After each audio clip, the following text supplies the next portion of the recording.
everyone. Welcome back to the channel. Today I want to take a look at Starbucks. What is really intriguing me is how the stock has traded over the last 3 to 4 months.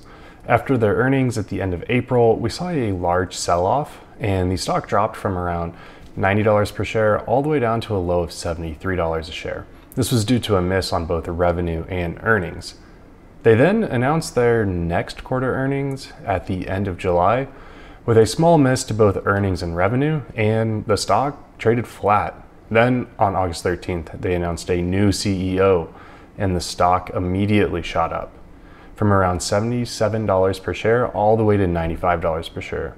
At the time when they announced the new CEO, Niccol, I had no idea who this guy was and why the stock price reacted the way that it did.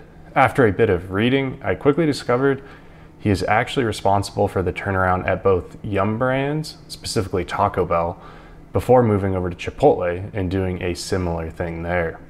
During his tenure at Chipotle, he had an impressive track record, controlling costs, growing revenue, and ultimately having the share price jump from around $6 per share in Q1 of 2018 when he joined, all the way to $50 a share today. So today, I'll be analyzing his track record at Chipotle, taking that and extrapolating it out to Starbucks financials to see if he does the exact same thing that he did at Chipotle, will that lead to a significant increase in shareholder value for Starbucks? So let's jump right into it. First, let's look at what Brian was able to accomplish at Chipotle. Starting with revenue, the full year prior to him joining in 2017, revenue came in at $4.5 billion for Chipotle. By 2023, revenue increased all the way to $9.9 billion. So in 6 years at the helm, he doubled revenue, averaging an impressive 14% revenue growth annually. Now, he did this while keeping costs in control. So let's take a look at that as well. Their total cost of goods sold in 2017 was $3.7 billion and equated to a gross margin of just under 17%. 2023, cost of goods sold came in at $7.2 billion, so just under doubling. However, gross margin grew all the way to 26%. Up 10% in those 6 years. A few things to call out here. Food and beverage costs decreased from 34% of revenues to 30% of revenues. Labor decreased from 27% of revenue to 25%. Occupancy costs decreased from 7% of revenue to 5%.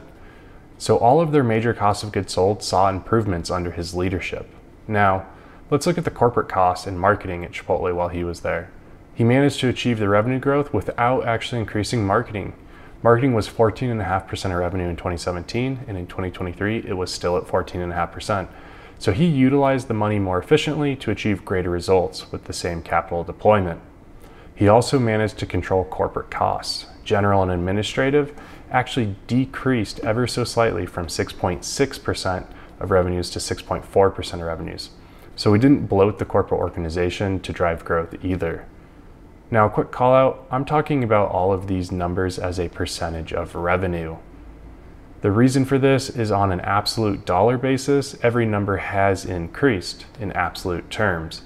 But as a percentage of revenue, they are decreasing. So in a growing business, you can't actually cut the absolute dollar in costs, but you can as a proportion to what they are generating. So now let's hop into Starbucks. If you've been following them this year, they are on pace to basically be flat year over year. So for our model, we've assumed 2024 revenue growth will come in at 0%. Then after this, we have them slowly growing, assuming that Brian will come in and do his thing more or less. We have them reaching a growth rate around 11%, which is still under the 14% that he averaged at Chipotle. The big difference here is the scale. Starbucks is significantly larger than Chipotle, so it will be harder for him to achieve high levels of revenue growth most likely.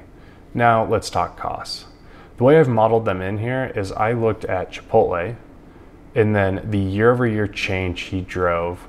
So for food and beverage costs, we saw a total of 5% reduction. So now for Starbucks, I will layer in a 1% reduction in food and beverage annually over the next 5 years until we've cut it 5%, and then we'll hold it flat. So this takes product and distribution costs from 31% in 2023 to 27% in 2029.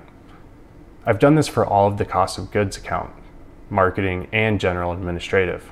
This has Starbucks gross margin growing from 27% all the way to 36%. This is very similar to what he was able to perform at Chipotle, where he grew gross margin by 10%. So now let's take a look at the model. Revenue goes from $36 billion in 2024 all the way to $82 billion in 2033. And with this revenue growth, the gross margin improvements we see, free cash flow is actually growing from $3.5 billion in 2024 all the way to $14 billion in 2033. This gets us actually a valuation around $115 billion.